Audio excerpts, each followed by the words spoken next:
Dear learners, I am Mr. Zamiji Khan, Assistant Professor, Department of Pharmaceutical Chemistry, HR Patel Institute of Pharmaceutical Education and Research, Shirpur. Today we'll learn titration, preparation and standardization of 1 molar sodium hydroxide solution. So let's begin.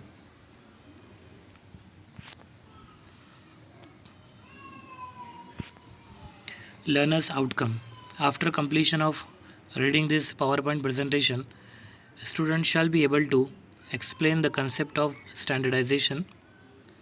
They shall be able to prepare 1 molar sodium hydroxide for 1000 ml quantity, perform titration for standardization of 1 molar sodium hydroxide, and they shall be able to calculate molarity of prepared 1 molar sodium hydroxide solution. The meaning of standardization is determination of the molarity of a sodium hydroxide solution by titrating a sample of prepared NaOH with primary standard, that is potassium acid phthalate or potassium hydrogen phthalate. So how we can prepare 1 molar NaOH? For this, weigh accurately and dissolve 42 gram of sodium hydroxide in carbon dioxide free water. Make up the volume up to 1000 ml mark in volumetric flask. This is how we can prepare 1 molar NaOH. After this, pour the contents of the flask into burette using funnel. The actual standardization procedure for 1 molar NaOH is: add 5 gram of potassium hydrogen phthalate, which is primary standard, in 75 ml of water contained in conical flask. Add 0.1 ml of phenolphthalein indicator to the conical flask, and then start the titration by subsequently adding 0.5 ml of NaOH from burette. For this, we'll consider explanation by animation method. Here we can see that before start of the titration, we have filled 1 molar NaOH in burette and 5 gram potassium hydrogen phthalate dissolved in 75 ml of water, and phenolphthalein indicator has been added in conical flask. So this is the situation before start of the titration.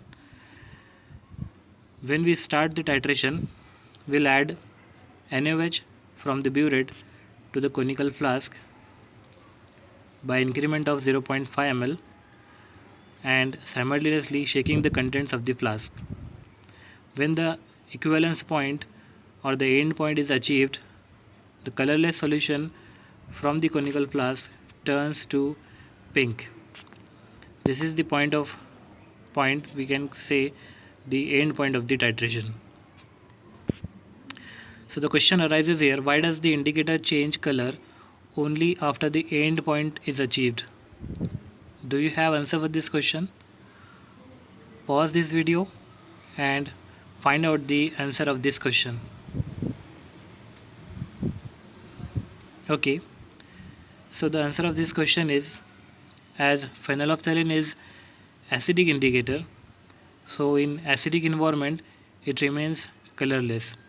As before start of the titration, we have added phenolphthalein indicator in potassium hydrogen phthalate. So due to this acidic environment, the phenolphthalein indicator remains colorless. When we start the titration and add sodium hydroxide from burette, the sodium hydroxide neutralizes the potassium hydrogen phthalate which is available, which is present in conical flask. So slowly neutralization takes place, and after complete neutralization of 5 gram of potassium hydrogen phthalate,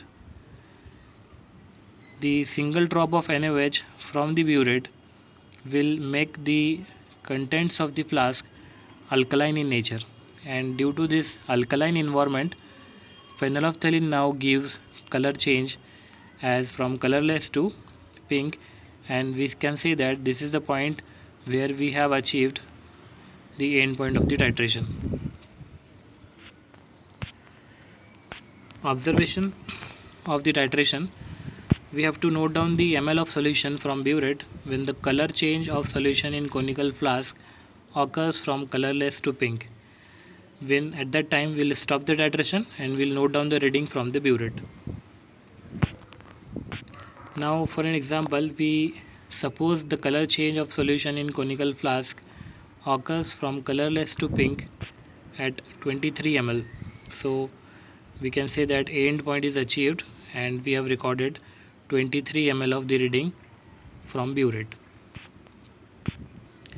Now how we can calculate the molarity of prepared NaOH? We have a factor. Each ml of 1 molar NaOH is equivalent to 0.2042 gram of potassium hydrogen phthalate. We have this factor from Indian Pharmacopoeia. Now for the sake of understanding, we have chosen 23 ml as the burette reading for titration. So again we can rewrite this factor. 1 ml of 1 molar NaOH equals to 0.2042 gram of potassium hydrogen phthalate. By considering 23 ml, we can write 23 ml of x molar NaOH equals to 5 gram of potassium hydrogen phthalate. Why x molar here? Because we want to determine the molarity of NaOH. And why 5 gram of potassium hydrogen phthalate? Because we have weighed 5 gram of potassium hydrogen phthalate into the conical flask before start of the titration. So finally, after cross multiplying, we get x molar equals to 1 multiplied by 5 divided by 0.2042 into 23, which comes out as 1.07 molar. So the molarity of prepared NaOH is 1.07 molar. What is the conclusion of our result? After determining the molarity of prepared NaOH by performing standardization, we come to know that prepared NaOH has a molarity of 1.07 molar. By this, we can define or determine the absolute error, which is difference of true value and measured value. So in this case, absolute error will be 1.07 minus 1, which is equals to 0.07. So the absolute error for this type of titration will be 0.07. Thank you very much.